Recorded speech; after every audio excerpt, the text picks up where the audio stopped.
บ่ได้ไปบ่มื้ออื่นบ่น้องบ้องดิเราไปเกี่ยวข้าวไผสนุมอ้าวคือว่าเจ้าบ่ได้ไปบ่โอ้ขัดแน่เด้อไปเองมันบ่นานนะโอ้มันบ่นานนี่ใช่ได้อยู่มันซองนายซื้อติดน่ะ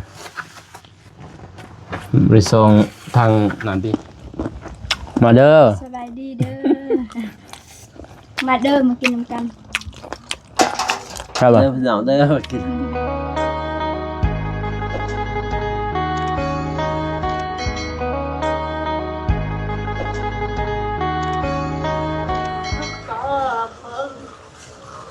เป็นยังไงเปิดภาพมาบ้านนี้โอ้ยมาบ้านน้องกาเดยพี่น้องเอ้ยลายมือลายวันแล้วบ่ได้มา2 ทิศจะเขา2 ทิศพี่น้องเนาะหลังจากพุ่นแหละบ่าวนุ่งเมียบ่าวนุ่งอยู่ไผพี่น้องเอ้ยเนาะอยู่กำทางน้องเอวาเพิ่นเกิดพี่น้องเอ้ยเนาะก็เลยบ่ได้มานี่แล้วมื้อนี้เลยมาสืบต่อภารกิจพี่น้องเอ้ยเนาะมาเฮ็ดห้องนอกห้องน้ำให้ทางน้องก็เลยเพิ่นคือเก่าพี่น้องเอ้ยเนาะบ่าวนุ่งก็บ่ได้เดินทางไปทางบ่าวเตียงเพิ่นเพิ่นเนาะเพราะว่าบ่าวนุ่งก็ต้องได้ดูแลทางครอบครัวนำแน่เพิ่นเนาะก็ขอบคุณขอบใจทางผู้ใหญ่เพิ่นที่เข้าใจบ่าวนุ่งเพิ่นเนาะเพราะว่าบ่าวนุ่งก็สิทิมสิปะลูกเมียบ่ได้เพิ่นเนาะเพราะว่าน้องเอวาเพิ่นกำลังเกิดนะเพิ่นเนาะสิให้เพิ่นสิปะเพิ่นกับเมียอยู่เฮือนก็เป็นไปบ่ได้เพิ่นเนาะอย่างนึงก็บ่าวนุ่งก็ให้ทางเบาเตียงเพิ่นแล้วพี่เนาะขึ้นมาเรื่องเสื้อผ้านะเรื่องผ้าห่มเนาะแล้วก็ถุงยางชีพพี่เนาะ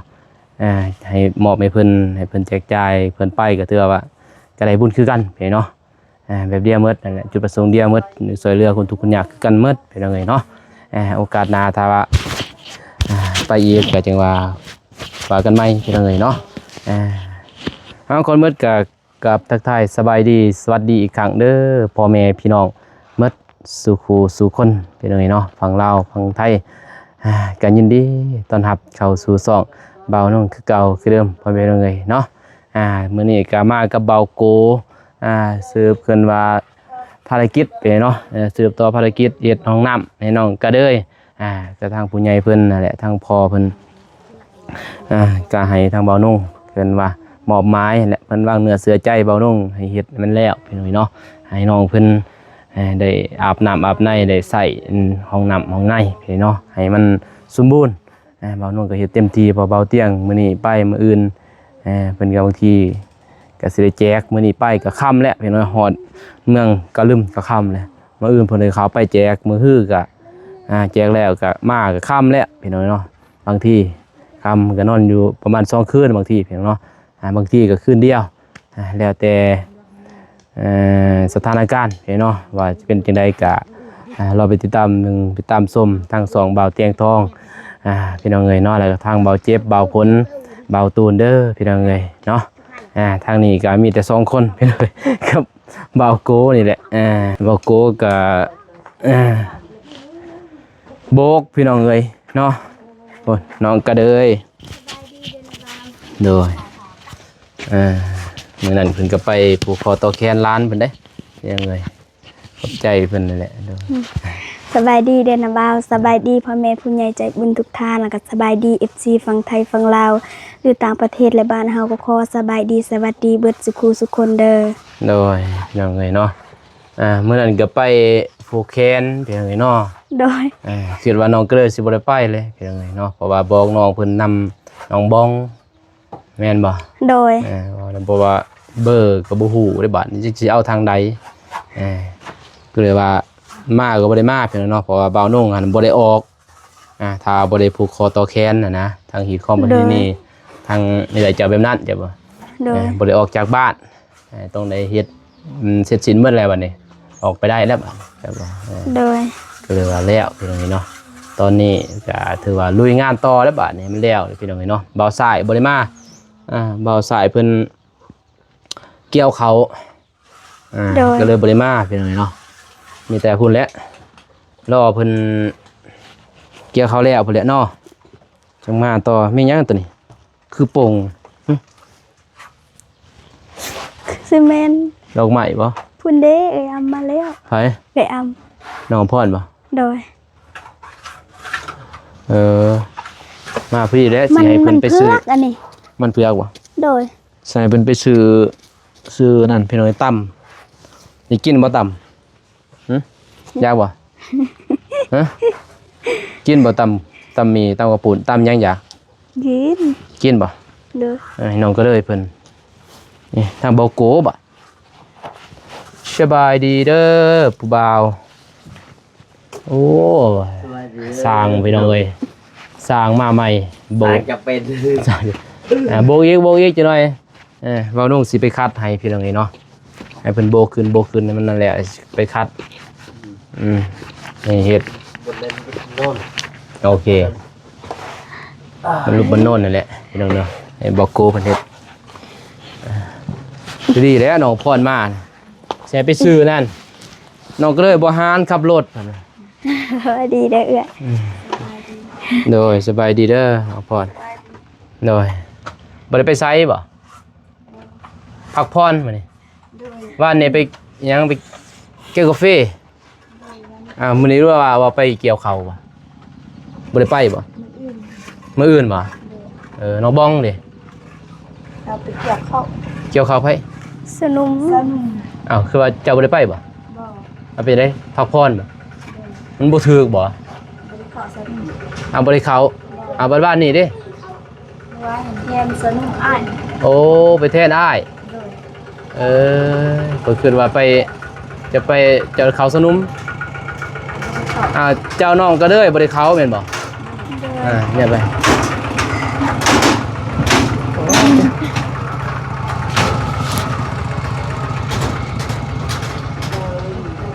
เดี๋ยวกับน้องก็เด้อบ่ได้เข้าเนาะเอาไปยังบ่เข้า เพราะว่าคันว่าหักพอสนุ่มแล้วเวียเข้ากับบุญมีใครเห็น โอ้คันคนหนึงในเฮือนมีผู้หนึงเข้าพ่อนั่นบ่ เลย คือน้องก็เลยบ่ได้เข้าเด้เนาะ โดย อันเข้าแล้วเด้เนาะขาดเวียก โดย พอบ่มีคนผู้ใหญ่แม่นบ่ โดย แม่นเป็นจังไดไปซื้ออันนั้นเด้อตำส้มเป็นติครับได้บ่ เลย ไปซื้อตำส้มเพราะว่าน้องก็เลยเพิ่นอยากแล้วบ่โกมันหนาวนี่เพิ่นว่าอยากกินส้ม คิดเจ็บ หนาวกินส้มแล้วเป็นจังได๋บ่แซ่บบ่เอาส้มใหญ่สิเอาก็ได้60,000 พอตามสมบ่ เลย แล้วก็แล้วแต่ตำส้มหมด60,000แหละเด้อ เลย ไปกับน้องก็เลยแหละเด้อ โดย พวกอาชีประกอบนี่สิกอนี่พี่น้องเอ้ยเนาะกับเบาโกเพิ่นฮอดไซส์แล้วนั่นเฮ็ดเพื่อนเห็นโทรสั่งดินบล็อกพี่น้องเอ้ยก็เลยสั่งแล้วมื้อเพิ่นแล้วเพิ่นสิมาส่งเด้อ เลย มาส่งพี่น้องเอ้ยเนาะซอยน้องเพิ่นนี่แหละก็ตั้งมาซอยแหละมื้ออื่นเพิ่นว่าสิมาส่ง500ก้อนว่ะเพิ่นจะได้500ก้อนบ่ เลยค่ะ มื้ออื่นเพิ่นแล้วสิมาส่งถ้าว่าบ่ผิดพลาดพี่น้อยเนาะโทรเพิ่นโทรบอกเพิ่นแล้วตอนเช้าโอเคครับได้ติไปเป็นสิคำตัวน้องบ้องอยู่ให้มากินสมเวียกสาวหนุ่มเกี่ยวเขาอยู่ไสเขาเกี่ยวเอามานั่นน้องก็เลยไม่ไปฮอดพุ่นเลยบ่ ให้น้องก็เลยครับบ่หานเป็นหยังเพิ่นย่านค่าบ่ถึงเพิ่นไผสูงเนาะก็เลยน้องอภรเนาะ ไปก็บ่สูง ก็เลยสูง แม่นบ่ขายาวเด้น้องก็เลยเด้หรือว่าเป็นใส่เกือบบ่ เรื่องไงเพราะว่าพ่อเพิ่นก็บ่อยู่ไปกินกาแฟบอกเลยคอยไปเด้อเพียงจะแซงหมู่ คอยไปอย่าแซงหมู่ไปใส่หมวกกันน็อกบ่ก็สิใส่หมวกกันน็อก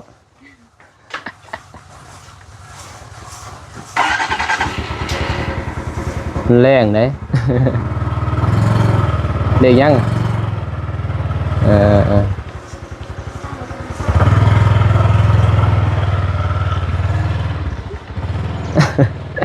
ให้เราไงให้น้องพอดเพิ่นไปซื้อซื้อตำมีให้ประธานโกเนาะอยากอยู่บ่ตำมีบ่ได้อยู่บ่ได้อยู่ติหนาวๆนี่กินตำมีคือบ่เด้บ่เห็นหุงพี่น้องเอ้ยเนาะเบาโกก็ใส่ดอกไฟใหญ่ติดอยู่ค่ะโอ้ขัดแน่เถอะเว้ยไฟเองมันบ่นานนะโกมันบ่นานี่มันแล้วพวกเบิ่งก็เบิ่งนาอยู่บ่นี่ยัง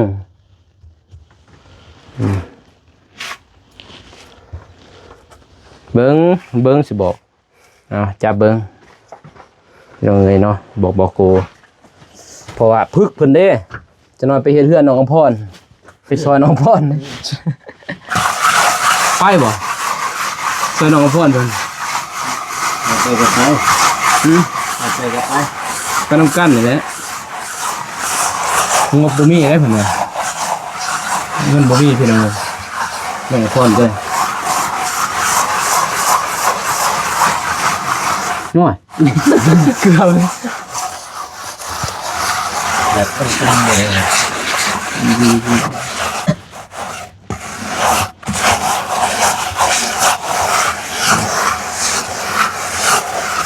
บ่ทันนั้นอ่ะยังบ้างอยู่บ่ได้เด้อมาแล้วคุณแล้วเรียนแล้วโพดกับบกคักสิได้มีหินเนาะบรินั่นซื้อเล็กพี่น้องบริซื้อตารางเล็กเนาะมาเลยตารางเล็กอายุดูว่ามาตรฐานอยู่มันมีตารางเล็กมันมีนั่นนี่เห็นบ่ตูนเฮ็ดประตูก็ได้ฮะเป็นจังได๋ตรฐานอยู่นี่ยังเก็บงาน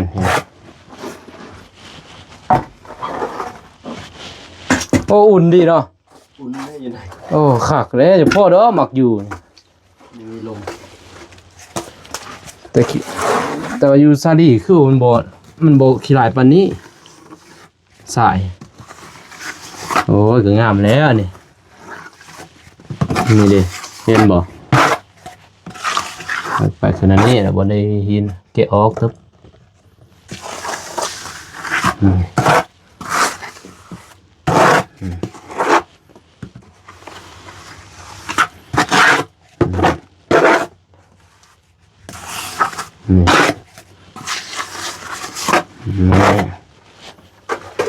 เปิดดอกไฟเนี่ยบ่ได้บ่ใช่ได้อยู่มันซองนายซื้อติดน่ะบริซองทางนั่นติกินได้บ่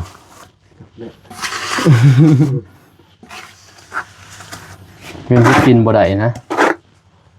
ดอกไฟตัวน่ะ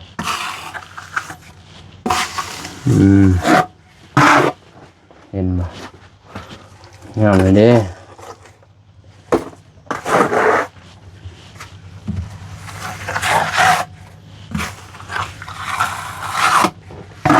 ได้ต้องมีหินด้วยแหละ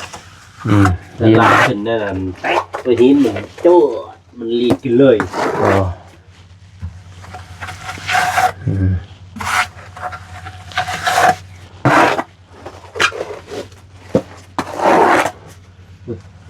เราเตียงเราลงคลิปนะได้แล้ววะหัวใส่ดิเป็นคนลงคลิปเด้งวะเด้งแล้วลงคลิปแมนนะหอดใส่มึงก็ลืมไปจ้ะบอกว่าหอด3 โมงหอดเนาะ3 โมงได้พี่น้องเลยแม่นวะ 3 โมงหรือ2 โมงเนี่ย3 โมงยาก เพิ่งบ่ได้ ฮะ เพิ่งบ่ได้โมง บ่ได้ดอกมันบ่รู้ลง 3 โมงครึ่ง 3 โมงครึ่งน่ะ ต่อแต่12 โมง 12 นาที 12 โมง20ก็2 นาที ก็2 นาที แม่นตอนเอาออกจากบ้านเบิ่งอยู่ อืม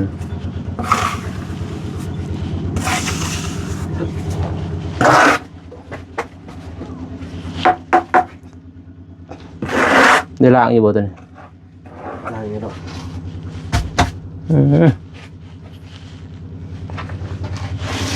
มัดบ่ อืม ตูนเอาเด้ เชียร์มันเป็นเนาะ บ่แม่นโอ้ขอยยันอยู่หันบ่จ้าเขาบ่ได้นั่นบ่ได้ปัด พูดมันไปครับ นี่พออยู่ซ้ายบ่มีนะน้องสลียังบ่มีแม่นบ่เฮาซื้อบนเดียวหั่นแหละเบิ่งตินี่ แม่นแล้วอันนี้บนหันแหละบนน้องก็เลยผสมนั่นแหละบ่ได้ปัดแน่นๆเบิ่งพี่น้องเป็นยังเกลี่ยไข่งามอยู่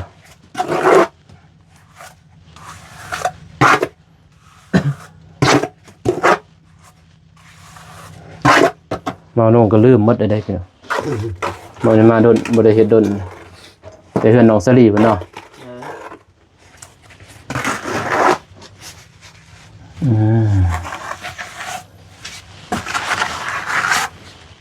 โบกนี่คันว่าเอาแถวคือว่าเอาแต่เช้านี่ก็2 มื้อแล้วพี่น้องบ่โน่เฮ็ดวันนั้นแหละมื้ออื่นนี่มื้อแล้วเนาะ มือนี่บอกเตียงมาคือเก่าแล้วบางทีมือมันมาบ่เหมือนบ่มาแล้วเนาะมือฮื้อเลยแต่มือเฮาสิมาแต่เช้าแน่มือเนาะ มันอื่นเลยล่ะมา นี่ได้ มานอนมื้อนี้เป็นหนึ่งแจกเครื่อง มืออื่นมันได้แจก บางทีก็มาฮื้อแล้ว อืม แต่จังซั่นซ้องขึ้นแล้วเนาะแม่นแหละ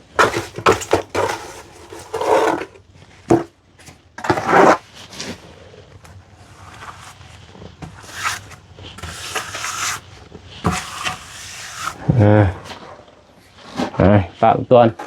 ไปเอาไม้อีกยังเลยสมต่อจะหน่อยปัดไม้เด้อจะหน่อยเด้อขวดออกตัวนี้บ่ไหวได้อยู่นี่พี่น้องเลยมีแต่อันนั้นเนาะขี้หินนี่พออยู่นี่บ่มีนะอันนี้แม่นบ่ โบกนี่บ่ได้หินเลยนี่เฮ็ดเสร็จโลดบุญมัดไว้ยังแบบเวลาฮิตกันโจด มันมัดอะไรนะยังมันบ่งามเอาขึ้นไว้บ่ได้มีหิน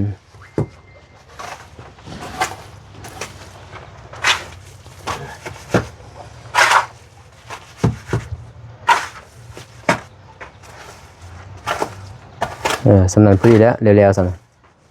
แล้วพูดมาหนึ่งแล้วพูดบอยู่เลยเจ้าบอกมันอยากแหงอีก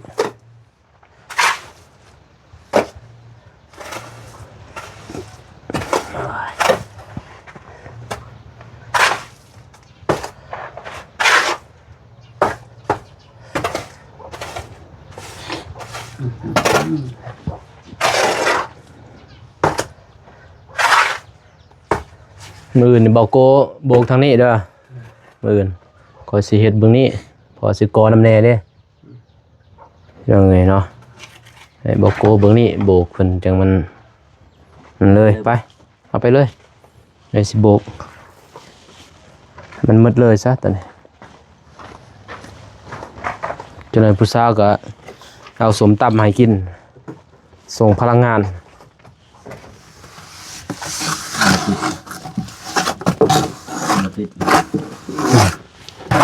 พอมันเกี่ยงนี่เป็น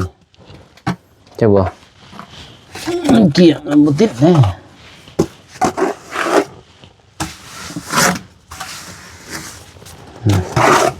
ตกแปะน้อยๆหน่อยเดียวพอ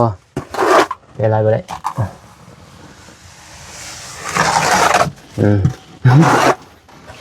หมดขุนี่แหละอยู่บ่บ่น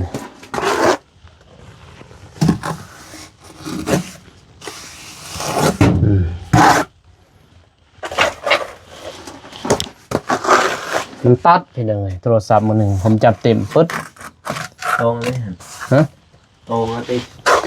ตรงใช่บอกว่ามันคีนนะมันหนึ่งก็เลยเอาทีมเลยซะคีนไปเลย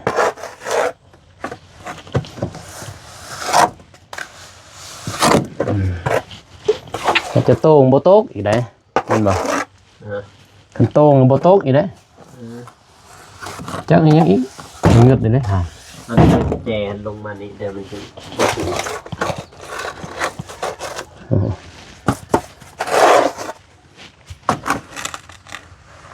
ะโต๊กได้ป่ะเสียบัดโบโต้งนี่โต๊กได้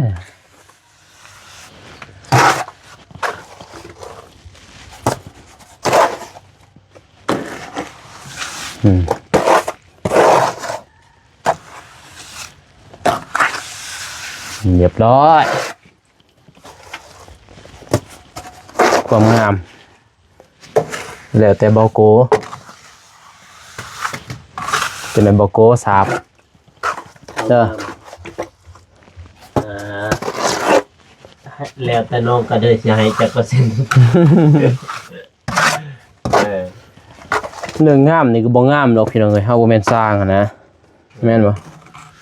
เอาเฮ็ดได้ชำนาญหน่อยชำนาญเฮ็ดบ่ต้องเพิ่นเอ้ยเอาเฮ็ดได้ซำนี้เด้อว่าเฮาก็บ่แม่นสร้างพี่น้องเอ้ยเนาะบ่น้องก็แต่ว่าเฮ็ดได้บ่ก็ได้เนาะสำเฮ็ดแบบห้องน้ำเฮานี่แหละมันสิงามคือสร้าง4มื้อกันน้ำเพิ่นมันสร้างจำเป็นเด้อเฮา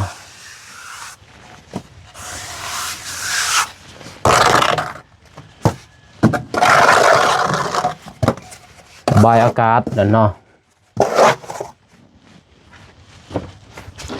สิแหงไว้อยู่ตัวถึงเดี๋ยวบ่ตัวถึงสิแหงไว้งามอีกพอมันแล้วมันพอดีได้ปูนเดี๋ยวบ่นี่สำเร็จพอดีปูนมันสิแหงไว้เนี่ยแล้วเกินก็มันอยากแหง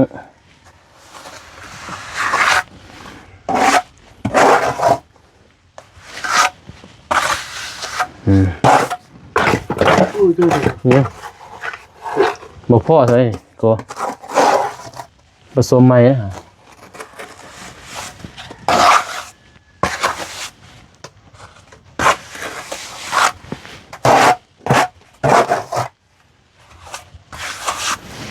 เห็ดกระเทินบ่ได้เด้นี่บ่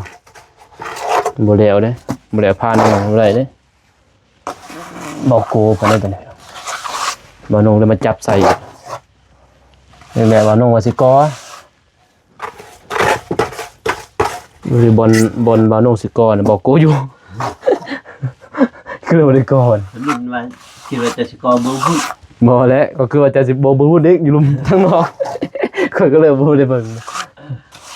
บ่นงก็เลยไปถ่ายบัดมาถ่ายอ้าวก็อยู่ไหนอยู่เลยโน้คือเราสิบอกตัวนี้มื้อนี้บ่อื่นข้างเบิ่งนี้คิดว่าบ่มันคอยคือว่าเจ้าสิบอกข้างนอกพุ่นทำว่าสิบอกบ่ฮะสิบอกเอาทางนอกเบิ่งงบก่อนและเงินก่อนถ้าผู้ใหญ่เพิ่น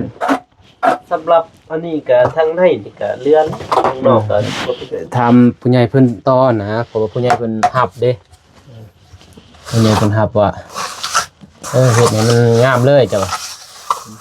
ให้น้องเพิ่นว่าว่าใส่ก็ใส่เขาก็ใส่ให้บ่ยากเนาะ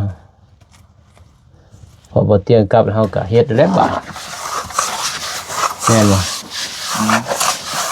ตอนนี้บ่เตียงเพิ่นยังอยู่เลยพี่น้องเอานุ่งก็เลยว่าเงินใหญ่อีกน้องอีว่าเกิดเด็กก็เลยว่าลาสายอีกนิดนึงแม่นบ่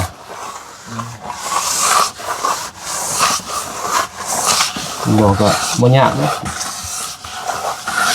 มือเดียวก็แล้วเนาะ2มือนะบ่บอกมือเดียวโอ้เนี่ยมันบ่เพียงเห็นบ่ครับแต่มันบ่ทึกพอเดี๋ยวนี้ยังบ่ทันโบกเลยจ้ะบ่นี่สิโยกมาอีกโอเคพี่น้องเอ้ยมาแล้วได้ มีแต่สิสาบนิดนึงกับสิกลับได้มื้อนี้มันค่ำแล้วเด้แม่นบ่โกมีแต่มื้ออื่นพุ่นแหละสิมาก่อตัวนี้นี่พอบ่โกเพิ่นไปสาบพี่น้องเอ้ยนี่เนาะเว้าน้องสิก่ออ่างน้ำอยู่นี่อ่างสำตักทายนั่นล้างทายจังนี่เนาะนี่มื้ออื่นจังแล้วตัวนี้แล้วพี่น้องเนาะก็งามแน่นิดนึงแหละบ่โกเพิ่นเฮ็ดนี่บ่น้องสิสาบถึงแล้วเบิดก็กลับพี่น้องเนาะอันนี้บ่โกเพิ่นบ่โกเพิ่นจัดการตัวนี้ได้แล้วตอนนี้แหละบ่พูดดอกนี่ใส่ทรงนี่คือเปื้อนแต่สาดนี่บ่แม่นเต้นบ่มื้อนี้ฮะเอาเฮ็ด เล่าปะ สิจุมาตามตักใจ ปาโตมาลายแท้เนาะไปขึ้นน้องอำพรขึ้นนั่ง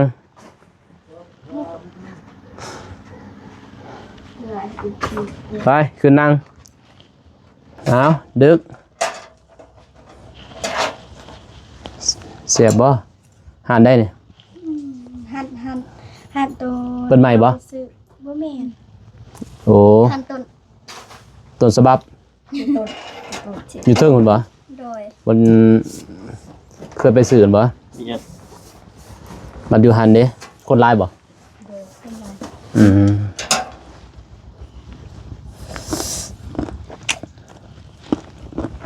มาเด้อ สบายดีเด้อมาเด้อมากินน้ำกัน ครับบ่ เด้อพี่น้องเด้อมากิน หนาว เห็ดโรงน้ำกินทนาโรงน้ำเลย พัดเนาะ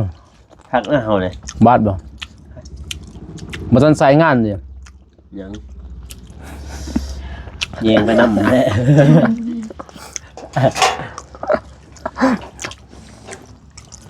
คือว่าใส่งานน่ะบ่ได้เลยเจียมบัดเนี่ย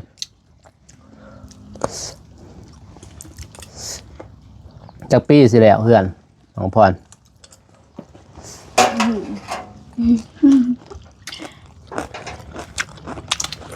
เจ้าเก่า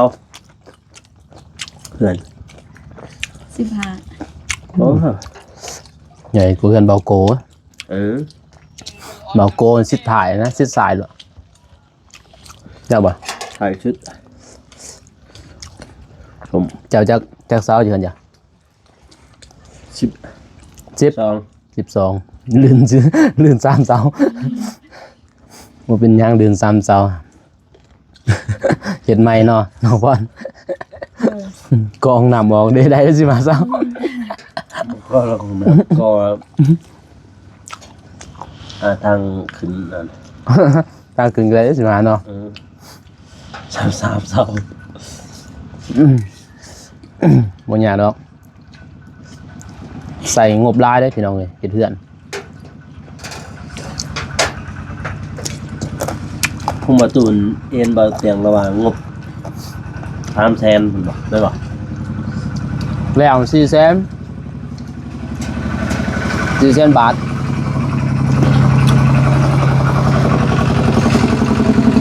สมเด้อ เห็นเราประเมินก็คือประมาณว่าถ้าแล้วเราประเมินไหว300,000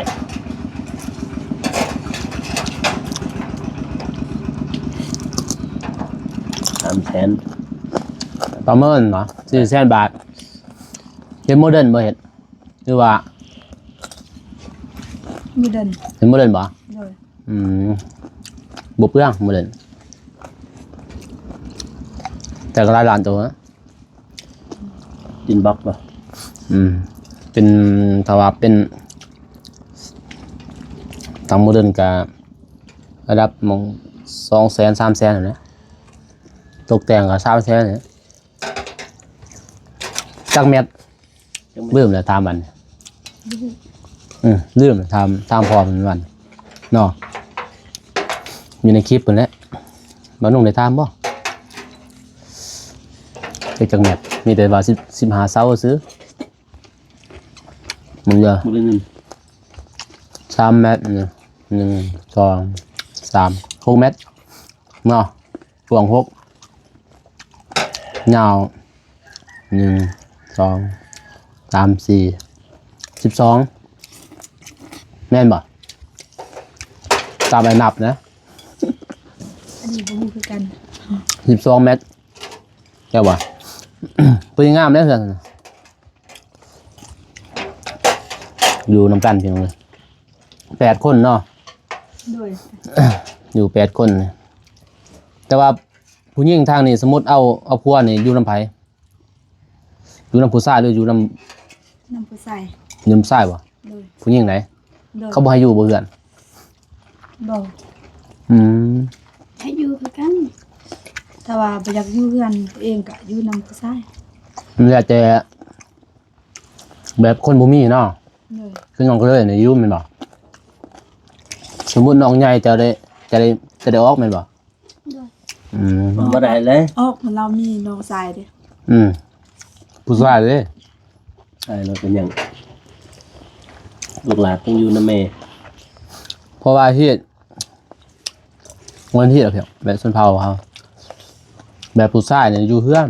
เพราะว่าเขาดูแลพ่อแม่ได้เขาใช่บ่แบกไม้แบกเตาได้เขาว่าเนาะ โดย เฮ็ดหยังก็ได้หมดเด้เพราะว่าคือทางชนเผ่าเบานั้นเมียเบานุ่งพี่น้อยก็ผู้ชายต้องอยู่นำแม่นะนำแม่เกิดว่าแต่งไผมาอยู่เฮือนเจ้าบ่ถ้าว่าผู้หญิงนี่ต้องไปอยู่นำผู้ชายเขามุนมั่งทางขยะบ่ได้เด้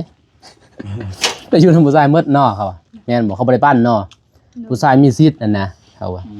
แต่กันที่แท้คือบ่นุ่งว่านี่ให้มันก็เซาที่เซาเสียมกันนั่นแหละอยู่บ่ดีนี่ผู้หญิงได้เบิ่งพ่อแม่ได้แม่นบ่นี่บ่ดีเคยสิได้เบิ่งเนาะก็มีไผยังหายากเนาะ ไอ้นะยากมันบ่ถือกันก็ไม่เท่า จำแม่ยา ทำไง ไม่เท่าโอ้แซ่บเนาะหิวข้าวบ่จัก เอาละ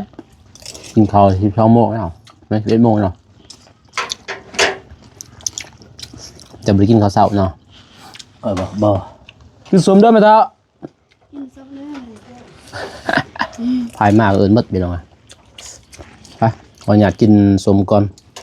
จังได๋เขาอ้ายอัดปากกระดังเนาะ น้องก็เลยอัดดัง โอเคพี่น้องเอ้ยพี่เรียบร้อยเนาะกินแป้งเติดพุ่นน้องก็เลยไปเรียบร้อยเลยอิ่มบ่น้องพรฮะ แต่ว่าตั้มเองมันสิได้กว่าเนาะถ้า60,000นี่ตั้มเองโอ้หลายเด้พี่น้องมื้อนะครับปุ่นและเบาตูนน้องบองมายังพุ่นนะสรุปเพิ่นเลยซั่นน่ะสรุปแล้ว น้องก็เดินไปเก็บกาแฟเด้อ ให้น้องก็เลยนะสรุปเนาะ สรุปนี่น้องก็เดินเด้อกินเสสวน เสียส่วนดีกว่ายาก็เสียส่วน กินบ่เบื่อแม่นบ่ กินสีดาด โอเคพี่น้องเอ้ยเนาะบ่าวน้องก็สิกลับก่อนเพราะว่าเรียบร้อยแล้วทราบหน่อยหนึงมามื้อละนิดละหน่อยพี่น้องเนาะเพราะมาค่ำมื้อนี้เพราะว่าบ่ทางบ่เที่ยง เขามากระดึงโมง 1 โมงบ่อันนี้ก็เพราะว่าเฮาทาบ่เที่ยงใกล้ได้เนาะ2 โมงแม่นบ่2 โมงปลายบ่เนี่ย2 โมงปลายเฮามาตอนเจอเสร็จนั่นแม่นบ่ก็2 โมงปลายเลยเป็นซั่นเด้ออ้ายกลับก่อนเด้อ โดย มีแต่มื้อนอยู่บ่มื้อน ผู้ สิไปเก็บกาแฟบ่ บ่ฮู้คือกันถ้าบ่ได้เก็บก็ไปซอยตีเขา โอ้คันบ่ไปเก็บกาแฟก็ไปยินบ่พวกอ้ายเองสิเฮ็ดดอกบืนบ่ยากให้น้องไปซอยพี่น้องดิบ่ โดย พี่น้องเฮ็ดหยัง ตีเขา ที่เขาเพิ่นกราบก่อนแม่นเด้อ โดย ขอบใจทางน้องอำพรเด้อไปซื้อ ไป ไปซื้อสมมากินพี่น้องเอ้ยเนาะไปกลับก่อนบัดนี้ไอ้บอกโกย่างเอาเด้อเจ้ายินบ่ ฮะ ย่างกับน้องอำพรไปโลขี่รถบ่ ย่าง โอเค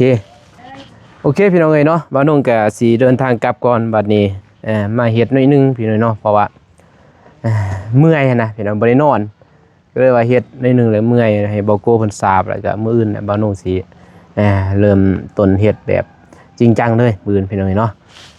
มื้ออื่นแล้วมื้อฮื้อบางทีบ่เตียงมากก็คือเก่าพี่น้องเนาะแรกๆบ่าวนุ่งก็เฮ็ดเล็กน้อยนี่แหละเพราะหมดพุ่นแหละบ่เตียงกลับพุ่นแหละจังว่าเสียเต็มที่เลยพี่น้องเอ้ยเนาะเพราะว่าบ่เตียงเพิ่นก็กลับวันที่20ปลายนี่แหละมื้อนี้25 26 27 28สำนั้นแหละประมาณ28 29พี่น้องเอ้ยเนาะเพิ่นสิกลับพอไปส่งแม่อีกเพิ่นว่าหมอนัดพี่น้องเอ้ยเนาะทั้งแม่ใหญ่เพิ่นทั้งแม่บ่เตียงเพิ่นนั่นแหละพี่น้องเอ้ยเนาะหมอนัดก็เลือกเพิ่นสิกลับก่อนแล้วก็มีงานแน่พี่น้องเอ้ยเนาะโอเคพี่น้องเอ้ยเนาะคลิปนี้บ่าวนุ่งก็ขอบใจขอบคุณแล้วก็ขอโทษขออภัยนำผู้ใหญ่ใจบุญเด้อที่เฮ็ดรักษาเสียเวลาพี่น้องเนาะเฮ็ดบ่ทวงบ่ทันขอโทษขออภัยที่เกินว่าทำหน้าที่บ่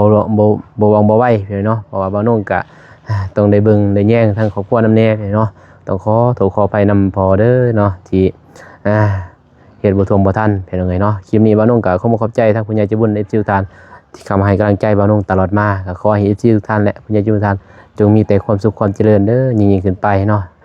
นอนรับให้ได้เงินหมื่นนอนตื่นให้ได้เงินแสนแบนมือมาให้ได้แก้วมือโสดโทษหายอย่าได้มาเบียดเบียนสัญญาจริงใดก็อย่าได้มาไก่เด้อเนาะประสบผลความสำเร็จทุก